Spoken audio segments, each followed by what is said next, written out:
सभी स्टूडेंट्स को good evening. पिछली जो हमारी क्लास थी उस क्लास में हमने पार्ट नंबर 2 पढ़ा था, जिसका नाम था भारत का भौतिक स्वरूप। और भारत के भौतिक स्वरूप में हमने एक चीज पढ़ ली थी, हिमालय पर्वत। आज हिमालय पर्वत के बाद हम दूसरा टॉपिक पढ़ेंगे, उत्तरी मैदान। क्या पढ़ेंगे बच्चों? उत्तरी मैदान पढ़ेंगे। उसके बाद हमारा तीसरा टॉपिक जो होगा आज का, वो होगा प्रायद्वीपीय पठार। चलते हैं अगले टॉपिक की ओर, जिसका नाम है उत्तरी मैदान।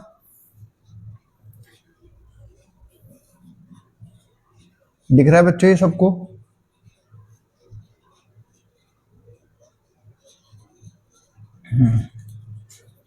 अब देखो, टॉपिक है आपका उत्तरी मैदान। पाठ का नाम है भारत का भौतिक स्वरूप।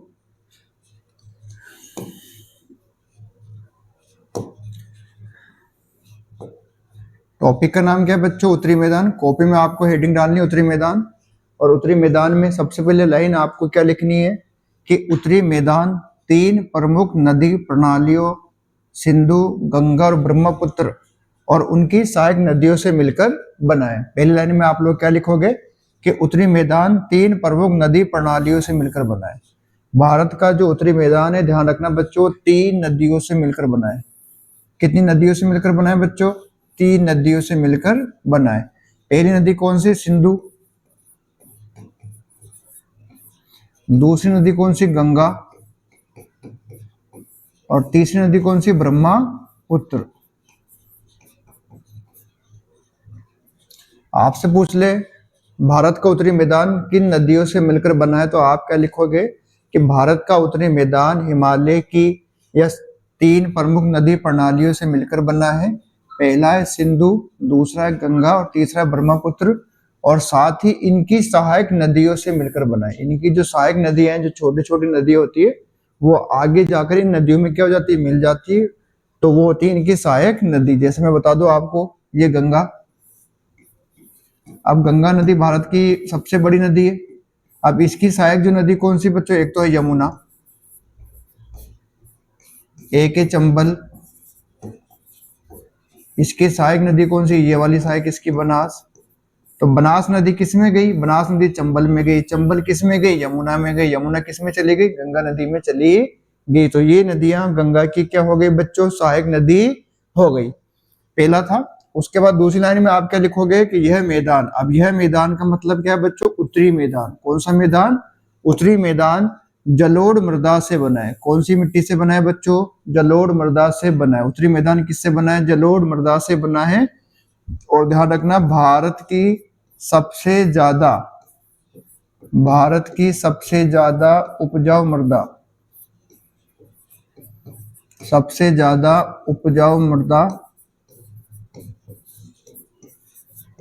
कौन सी मृदा बच्चों? जलोढ़ मृदा है, जो कि भारत के उत्तर पूर्वी भागों में पाई जाती है। सबको दिख रहा है यहाँ तक?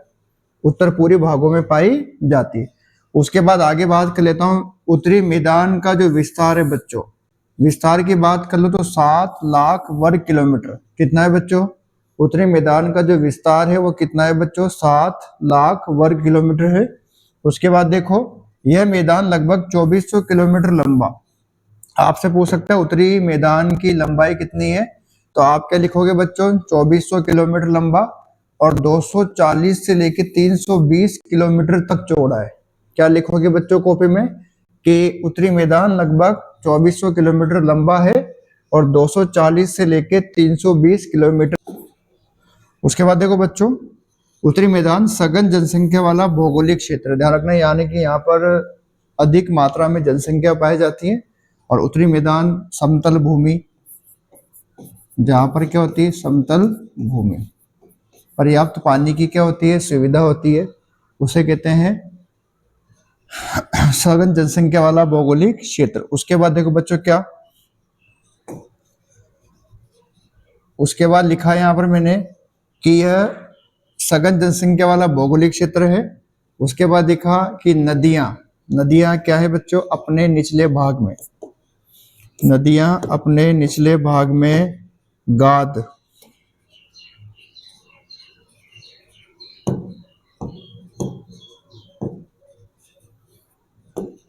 उसके बाद देखो यहाँ के लिखा मैंने, नदियां अपने निचले भाग में गाद एकत्र हो जाने के कारण बहुत सी धाराओं में क्या हो जाती है, बट जाती है। बहुत सी धाराओं में क्या हो जाती है बच्चों, बढ़ जाती है। और इन धाराओं को ध्यान रखना, क्या कहते हैं, वितरिकाएं कहते हैं बच्चों। क्या कहते हैं, वितरिकाएं कहते हैं।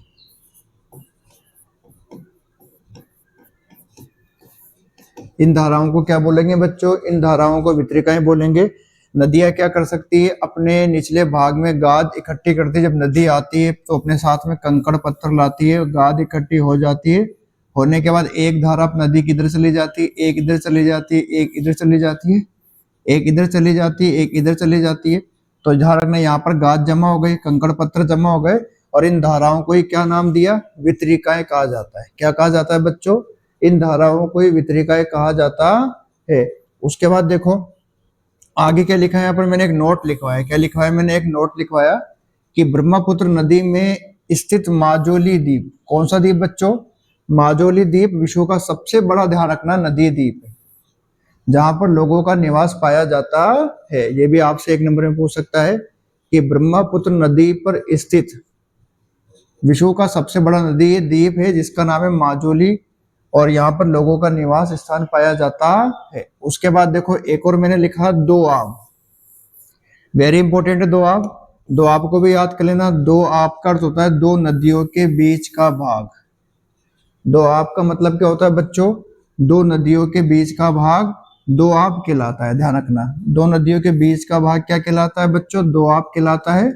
दोआब जो है वो दो शब्दों से मिलकर बना है। दोआब जो है कितने शब्दों से मिलकर बना है बच्चों, दो शब्दों से मिलकर बना है, दो तथा आब। पहला दो, दूसरा आब, अर्थात पानी। अर्थात क्या बोलूं मैं, पानी। इसी प्रकार पंजाब भी दो शब्दों से मिलकर बना है, पांच। पंज का अर्थ होता है पांच, पंच का अर्थ क्या होता है, पांच होता है। क्या होता है बच्चों, पांच। और आब का मतलब क्या होता है, पानी। आब का मतलब क्या होता है बच्चों, पानी।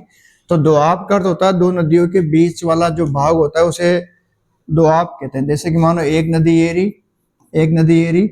अब ये जो भाग है, ये भाग स्थलीय भाग है, मानो इसको स्थलीय भाग। अब एक नदी ये है, एक नदी ये है, इसके बीच में ये जो भूमि वाला टुकड़ा दिख रहा है आपको, इसे कहते हैं दोआब। इसे क्या बोलेंगे बच्चों, इसे बोलेंगे अपन दोआब। क्या बोलेंगे बच्चों, दोआब बोलेंगे। तो सीधा सा याद कर लेना, परीक्षा में पूछ लेता है कि दोआब किसे कहते हैं, तो दो नदियों के बीच वाले भाग को दोआब कहते हैं। दो का मतलब होता है दो, लेकिन आब का जो मतलब होता है वो होता है पानी। आब याद कर लेना, आब कहते हैं किसको, पानी को। आब का मतलब क्या होता है बच्चों, पानी होता है। क्या होता है बच्चों, पानी होता है। इसी प्रकार ध्यान रखना, पंजाब भी पांच नदियों से मिलकर बना है। पंच का मतलब होता है पांच, और आब का मतलब होता है पानी, तो बन गया पंजाब। क्या बन गया बच्चों, पंजाब बन गया।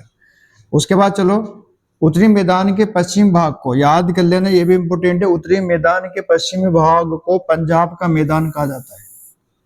क्या कहा जाता है बच्चों, उत्तरी मैदान का जो पश्चिमी भाग है इसको पंजाब का मैदान कहा जाता है। और सिंधु और इसकी जो सहायक नदियां हैं, इनके द्वारा बनाए गए इस मैदान का बहुत बड़ा भाग कहां पर स्थित है, पाकिस्तान में स्थित है बच्चों। कहां पर स्थित है, पाकिस्तान में स्थित है। तो ये भी याद कर लेना कि उत्तरी मैदान का जो पश्चिमी भाग है, इस पश्चिमी भाग को पंजाब का मैदान कहा जाता है। और पंजाब का मैदान किससे बना है, पंजाब का जो मैदान है बच्चों वो सिंधु और इसकी सहायक नदियों के द्वारा बनाए गए निक्षेप से बना है। किससे बना है, सिंधु और इसकी सहायक नदियों के द्वारा बनाए गए निक्षेप से बना है। और ध्यान रखना, इसका एक बहुत बड़ा जो भाग है, टुकड़ा है, वो कहां पर है, पाकिस्तान में। कहां पर है बच्चों, पाकिस्तान में। उसके बाद देखो आगे अगला लिखना है आपको, सिंधु और इसकी जो सहायक नदियां हैं, झेलम, चेनाब, रावी, व्यास और सतलज। याद कर लेना, सिंधु की सहायक नदियां भी आपसे पूछ सकता है, तो क्या लिखोगे, झेलम, चेनाब, रावी, व्यास, सतलुज। हिमालय से क्या होती है, निकलती है, और मैदान के इस भाग में दो आब की संख्या भी क्या है बच्चों, बहुत ज्यादा है। तो आपसे पूछ ले कि भारत के किस भाग में दो आब की संख्या बहुत ज्यादा पाई जाती है, तो ध्यान रखना उत्तर क्या आएगा, उत्तरी मैदान। क्या आएगा बच्चों, उत्तरी मैदान में दो आब की संख्या बहुत ज्यादा पाई जाती है। और दो आब सिंधु और इसकी सहायक जो नदियां हैं, अब आपसे पूछ सकता है सिंधु की सहायक नदियों के नाम, पार्ट नंबर 3 है अपवाह, उसमें हम सिंधु नदी, गंगा नदी, ब्रह्मपुत्र नदी, इन सब नदियों के बारे में पढ़ेंगे। अरब सागर में गिरने वाली नदियां कौन सी होती है, बंगाल की खाड़ी में गिरने वाली नदियां कौन सी होती है, इन सब नदियों के बारे में हम पढ़ेंगे। तो सिंधु की अगर आपसे सहायक नदी पूछ ले तो क्या लिखोगे, झेलम, चेनाब, रावी, व्यास और सतलज। उसके बाद देखो आगे दूसरा पॉइंट में लिखा, गंगा का जो मैदान है इसका जो विस्तार है वो एक तो घग्गर नदी है बच्चों, घग्गर और तीस्ता नदियों के बीच है। उत्तरी मैदान में गंगा का जो मैदान है, इस गंगा का जो मैदान है, इस मैदान का जो विस्तार है वो है घग्गर और तीस्ता नदियों के बीच, घग्गर और तीस्ता नदियों के बीच है। और यह उत्तरी भारत में हरियाणा, दिल्ली, उत्तर प्रदेश, बिहार, झारखंड के कुछ भाग और पश्चिम बंगाल में फैला है। उसके बाद ब्रह्मपुत्र का मैदान इसके पूर्व विशेष करके असम में स्थित है, पूर्व विश्व में विशेष करके असम में क्या है, स्थित है। तो ये भी इंपॉर्टेंट लाइन, इसको भी नोट कर लेना कि गंगा के मैदान का जो विस्तार है वो घग्गर और तीस्ता नदियों के बीच है और उत्तरी भारत में हरियाणा, दिल्ली, उत्तर प्रदेश, बिहार, झारखंड के कुछ भाग तथा पश्चिम बंगाल में फैला हुआ है। ब्रह्मपुत्र का मैदान इसके पूर्व विशेष करके असम में स्थित है। यहां तक एक बार देख लो, इसको उतार लो।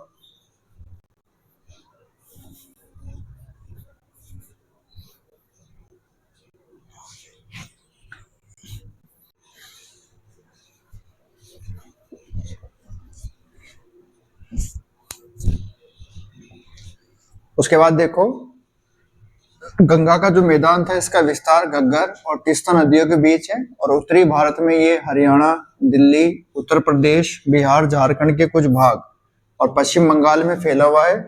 यही ब्रह्मपुत्र का मैदान इसके पूर्व विशेष करके असम में स्थित है। उसके बाद आगे चलते हैं, दिख रहा है सभी को। आकृति की मैं बात कर लूं, उत्तरी मैदान की आकृतियों की बात कर लूं तो आकृतिक विभिन्नता के आधार पर, सभी याद कर लेना बच्चों, आकृतिक विभिन्नता के आधार पर उत्तरी जो मैदान है भारत का उसको ध्यान रखना बच्चों, कितने भागों में बांटा गया है, 4 भागों में बांटा गया है। आकृतिक विभिन्नता के आधार पर उत्तरी मैदान को 4 भागों में बांटा गया है। इसको याद कर लेना, ये लाइन जो नोट में लिखा कि नदियां पर्वतों से नीचे उतरते समय, जब नदियां पर्वतों से नीचे आती है, नीचे उतरते समय शिवालिक की ढाल पर, नदियां पर्वतों से नीचे उतरते समय शिवालिक की ढाल पर 8 से 16 किलोमीटर की चौड़ी पट्टी में निक्षेपण का काम करती है। इसे क्या बोलते हैं बच्चों, भाबर। इसे क्या बोलते हैं, भाबर के नाम से इसको जाना जाता है। नदियां पर्वतों से जब नीचे उतरती है तो शिवालिक की ढाल पर 8 से 16 किलोमीटर की चौड़ी पट्टी में निक्षेपण का काम करती है। इसे ध्यान रखना, भाबर के नाम से जाना जाता है। परीक्षा में आपके सवाल आएगा भाबर किसे कहते हैं, तो आप क्या लिखोगे कि नदियां पर्वतों से नीचे उतरते समय 8 से 16 किलोमीटर की चौड़ी पट्टी में निक्षेपण का काम करती है। इसे भाबर के नाम से जाना जाता है।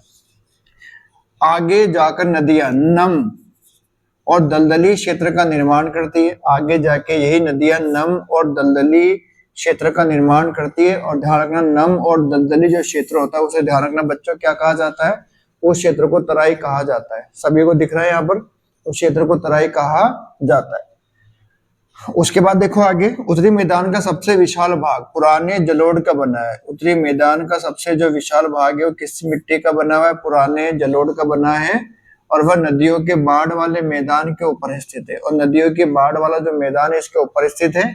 वेदिका जैसी आकृति प्रदर्शित करते हैं। इस भाग को भाबर के, ये तो हो गया भाबर और ये हो गया भांगर, भांगर या इसको ये लिख लो बांगर। इस भाग को बांगर के नाम से, पहले भाबर था अब क्या है, बांगर के नाम से जाना जाता है। इस क्षेत्र की मृदा में ध्यान रखना बच्चों, चूनेदार निक्षेप पाए जाते हैं जिसे स्थानीय भाषा में कंकर कहा जाता है। जिसको स्थानीय भाषा में क्या कहा जाता है बच्चों, कंकर कहा जाता है। उत्तरी मैदान का सबसे विशाल भाग पुरानी जलोढ़ मिट्टी का बना है और वह नदियों के बाढ़ वाले मैदानों के ऊपर स्थित है। वेदिका जैसी आकृति प्रदर्शित करते हैं। इस भाग को बांगर के नाम से जाना जाता है। इस क्षेत्र की मृदा में चूनेदार निक्षेप पाए जाते हैं और चूनेदार निक्षेपों को ध्यान रखना, स्थानीय भाषा में क्या कहा जाता है बच्चों, इनको स्थानीय भाषा में कंकर कहा जाता है। उसके बाद देखो, बाढ़ वाले मैदान के नए और युवा निक्षेपों को क्या कहते हैं बच्चों? खादर कहा जाता है। ये भी याद कर लेना कि बाढ़ वाले मैदानों के नए और युवा निक्षेपों को खादर कहा जाता है। ये था हमारा पहला टॉपिक आज का, उत्तरी मैदान। उसके बाद आगे चलते हैं, प्रायद्वीपीय पठार। सबको दिख रहा है बच्चों यहाँ पर प्रायद्वीप पठार? सबको दिख रहा है ना, प्रायद्वीप का पठार। और इसकी मैंने पहली लाइन में क्या लिखा बच्चों कि प्रायद्वीपीय पठार एक मेज की आकृति वाला स्थल है। ये मेज, इसको ज कर लेना बच्चों।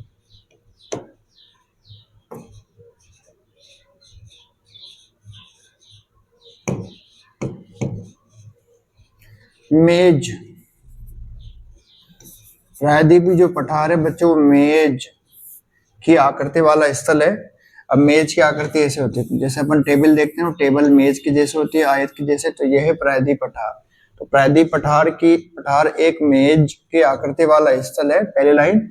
दूसरी लाइन, इस पठारी भाग में चौड़ी और छिछली घाटियां, चौड़ी और छिछली घाटियां हैं और गोलाकार पहाड़ियां पाई जाती है। तो आपसे सवाल पूछ ले कि भारत के किस भाग में छिछली घाटियां और गोलाकार पहाड़ियां पाई जाती है, तो आप क्या लिखोगे? प्रायद्वीपीय पठार में।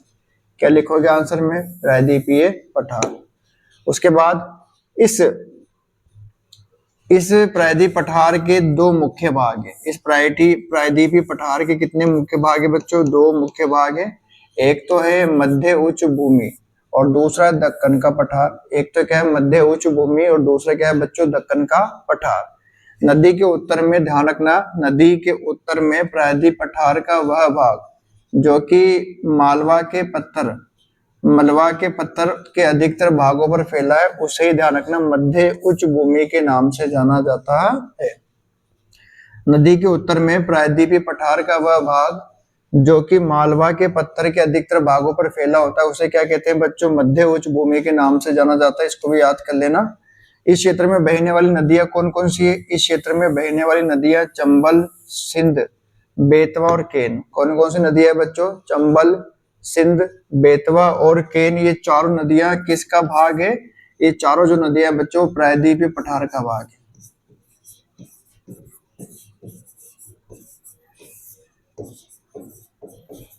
किसका भाग है बच्चों? प्रायद्वीपीय पठार का भाग है। उसके बाद देखो, इस प्रायद्वीपीय पठार के पूरे विस्तार को ध्यान रखना, स्थानीय रूप में बुंदेलखंड और बघेलखंड के नाम से भी इसको जाना जाता है। बुंदेलखंड और बघेलखंड के नाम से भी क्या करते हैं? इसको जाना जाता है। दक्षिण का पत्थर एक त्रिभुजाकार मेज जो नर्मदा नदी के दक्षिण में स्थित है। उत्तर में इसके चौड़े आधार पर सतपुड़ा की श्रृंखलाएं पाई जाती, जबकि महादेव की पहाड़ी, कैमूर की पहाड़ी और कैमूर श्रृंखला इसके पूर्वी विस्तार की ओर फैली हुई है। इसको किस में लिखना है आपको? प्रायद्वीप पठार में। कॉपी में नोट्स बना के लिखना है। एक मिनट इसको देखो।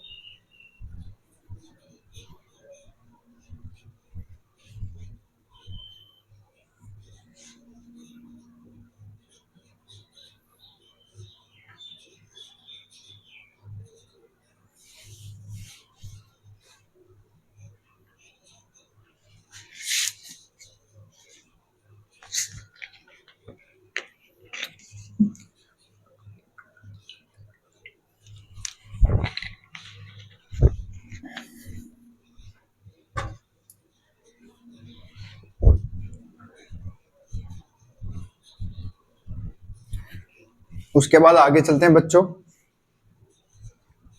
प्रायद्वीप पठार में देखना, ध्यान रखना, इस पत्थर का एक भाग, इस पठार का एक भाग, ये पत्थर लिखा हुआ है, जहां पर ये पत्थर नहीं है बच्चों, ये पठार है।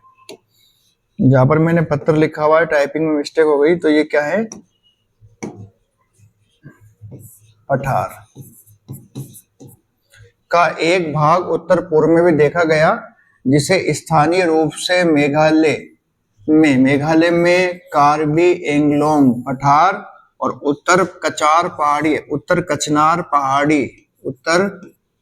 पहाड़ी के नाम से भी जाना जाता है। प्रायद्वीप पठार का ध्यान रखना, एक भाग पूर्व में भी फैला हुआ है, जिसको स्थानीय रूप से ध्यान रखना मेघालय में फैला हुआ है। मेघालय में इसको स्थानीय रूप से कार्बी एंगलोंग का पठार और उत्तर कचनार पहाड़ी के नाम से बच्चों जाना जाता है। पश्चिमी घाट पूर्वी घाट के अपेक्षा कैसा है बच्चों? ऊंचा है, अपेक्षा ऊंचा है।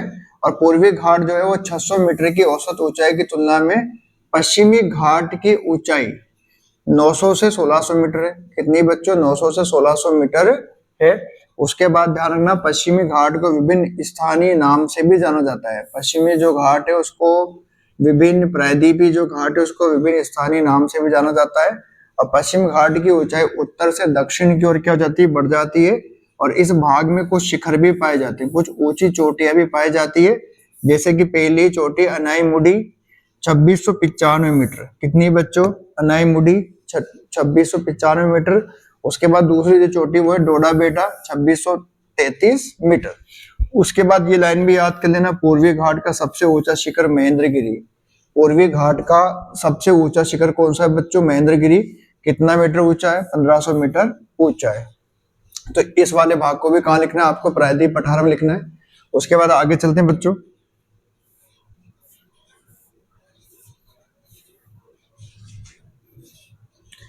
प्रायद्वीप पठार की विशेषता ध्यान रखना, अगर आपसे प्रायद्वीप पठार की विशेषता पूछ ले तो यहाँ पर पाई जाने वाली काली मृदा है। क्या है बच्चों? यहाँ पर पाई जाने वाली काली मृदा है।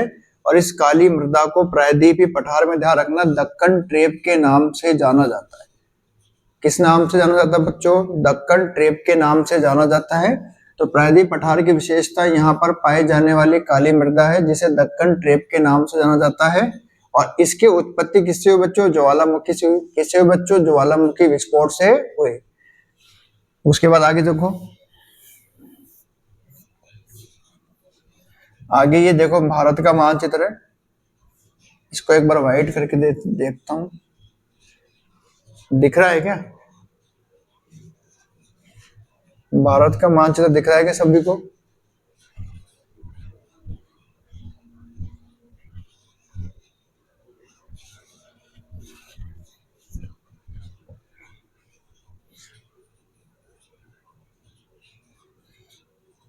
अब दिख रहा है सभी को भारत का मानचित्र?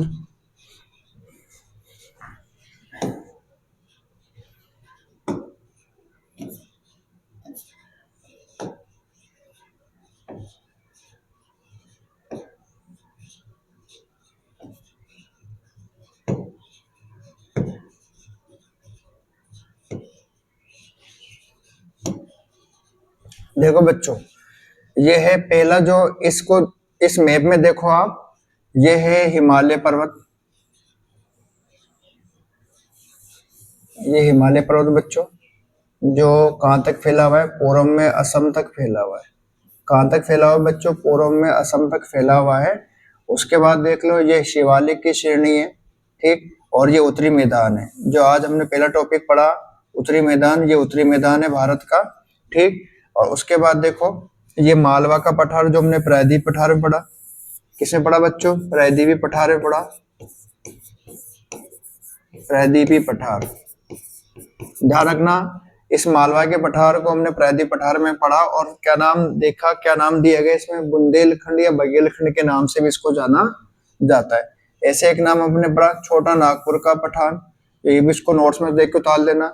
ये नदी कौन सी बच्चों? सिंधु नदी है। इसकी सहायक नदी देख लो, ये रही सतलज नदी, ये रावी नदी, ये झेलम नदी, और ये व्यास यहाँ पर है, व्यास नदी। उसके बाद देखो बच्चों ये कौन सी नदी है? गंगा नदी है, ये यमुना नदी है, और ये चंबल नदी है। तो चंबल नदी यमुना नदी किस में जाकर मिल जाती है? गंगा नदी में जाकर मिल जाती है। तो ये छोटी नदियां हो गई जो एक बड़ी नदी में जाकर क्या हो गई? मिल गई। हालांकि ये नदियां भी छोटी नहीं है, बहुत बड़ी नदियां है। उसके बाद देखो ये जो श्रेणी, ये कौन सी श्रेणी? अरावली श्रेणी, गुजरात से दिल्ली तक फैली हुई है। गुजरात से कहां तक फैली हुई है? दिल्ली तक फैली हुई। ये कौन सी श्रेणी फैली हुई बच्चों? अरावली श्रेणी फैली हुई है।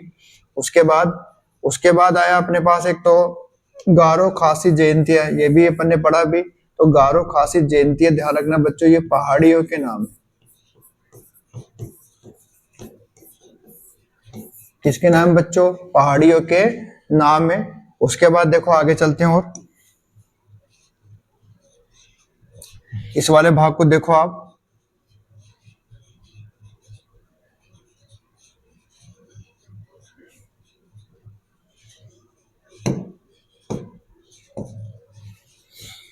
ये है भारत का मरुस्थल, भारतीय मरुस्थल। उसके बाद ये कौन सी श्रेणी है बच्चों? गुजरात में गिर श्रेणी है। उसके बाद ध्यान रखना बच्चों, ये गुजरात से और ये महाराष्ट्र के ये वाला जो भाग है, ये वाला जो भाग है, ये वाला जो भाग है बच्चों, वो कहलाता है कोंकण तट। क्या कहलाता है बच्चों? कोंकण तट कहलाता है बच्चों। क्या कहलाता है? कोंकण तट। ये तो मैंने बता दिया आपको, ये अरब सागर है। उसके बाद आगे चलते ध्यान रखना, ये भारत का जो पश्चिमी भाग है, पश्चिम ये वाला भाग देख लो बच्चों, ये वाला जो भाग है वो कहलाता है मालाबार तट। क्या कहलाता है बच्चों? मालाबार तट। और मालाबार तट के बाद में ये जो अंदर की साइड में हम देख रहे हैं ना, ये है पश्चिमी घाट। कौन सा घाट है बच्चों? और पश्चिमी घाट में ध्यान रखना, हमने दो चोटियां पढ़ी, एक तो अनाई मुडी पढ़ी और एक पढ़ी अनाई मुडी, और डोडा बेटा पढ़ी। अनाई मुडी की जो लंबाई है, ऊंचाई है मीटर में, वो है 2695 मीटर। और उसके बाद ध्यान रखना, ये जो यहाँ पर ये दिख रहा है आपको, ये है नीलगिरी की पहाड़ियां। किसकी पहाड़ियां है बच्चों? नीलगिरी की पहाड़ियां। कोंकण तट हो गया। उसके बाद वो मैंने बता दिया ऊपर वाला। ये जो भाग दिख रहा है आपको, ये दक्कन का पठार है। दक्कन ट्रेप के नाम से भी जाना जाता है। किसको? प्रायद्वीपीय पठार को दक्कन ट्रेप के नाम से भी जाना जाता है। काली मृदा यहाँ पर पाई जाती है, जिसको दक्कन ट्रेप के नाम से जाना जाता है। और इसकी उत्पत्ति किससे हुई बच्चों? ज्वालामुखी से हुई। उसके बाद देखो, ये भारत का पूर्वी भाग, और ये जो भाग भारत का जो पूर्वी भाग है, इसको ध्यान रखना कोरोमंडल तट कहते हैं बच्चों। क्या बोलते हैं? कोरोमंडल तट। क्या बोलते हैं बच्चों इसको? कोरोमंडल तट। अब ये पश्चिमी घाट हो गया, तो बताओ ये कौन सा घाट हो जाएगा बच्चों? ये वाला घाट हो जाएगा पूर्वी घाट। कौन सा घाट हो जाएगा बच्चों? पूर्वी घाट। उसके बाद आगे चलते हैं, इधर चलो। देखो, ये उत्तरी सरकार। कौन सी सरकार बच्चों? उत्तरी सरकार। और घाट कौन सा है? पूर्वी घाट यहाँ तक फैला हुआ है। भारत में पूर्वी घाट यहाँ तक फैला हुआ है और पश्चिमी घाट यहाँ तक फैला हुआ है। और पूर्वी घाट में ध्यान रखना, हमने एक चोटी पड़ी थी महेंद्रगिरी, 1500 मीटर। 1500 मीटर यहाँ पर 1501 देख रखा है, 1500 मीटर। छोटा नागपुर का पठार मैंने बता दिया। उसके बाद ये बंगाल की खाड़ी बच्चों। उसके बाद ये अंडमान निकोबार द्वीप समूह था। उसके बाद ये लक्षद्वीप है, ये भारत का पड़ोसी देश है। उसके बाद देख चंबल नदी बता दी आप।